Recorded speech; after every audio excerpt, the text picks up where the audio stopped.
Good morning guys. Video mo na ako. Yan ang aso ko.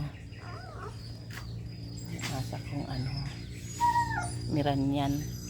Gamay kay tiil. Tanawa ang tiil. Tupong na tupong. Okay na din siya. May sakit. Nagkasakit din yan siya eh.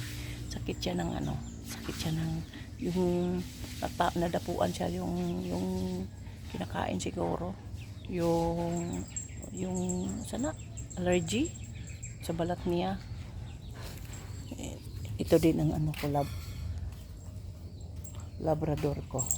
Yan ang labrador ko. Yung kasakit din. Yan ang sobrang sakit niya.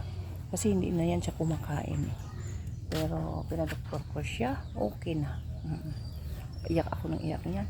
Kasi yan kasi ang baka nagkaano din siya kay kumakain kasi siya ng bahog sa ako ang baboy. Sakit, nagkasakit din. Patingin ko sa inyo yung mga hayop ko. Diyan. Ako ang baktin isa. Yan. Dalawa kasi ito sila. Yan ang malalaki ko. Yan. Tali-tali lang intahon sila. Yan o. Ito ibibenta ko na to. Ito. Laki. At saka ito. At saka yun. Maliit pa to eh. Hindi pa masyadong malaki. Ayan. Ang ina niyan at saka to. Ito. Laki.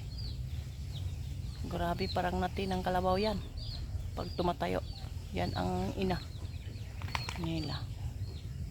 Super kalaki ng baboy na yan. Ibibinta ko na to siya.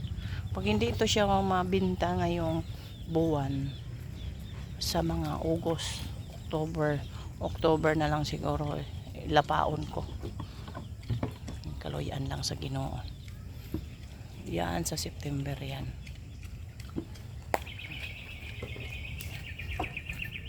Bakas tayo guys, bakas tayo. Bakasan nyo ang video ko. Bakas lang tayo. Huwag ninyong i-scroll yung yung video ko. Likes lang and comment. Yun lang ang hinihingi ko. Salamat po sa inyo.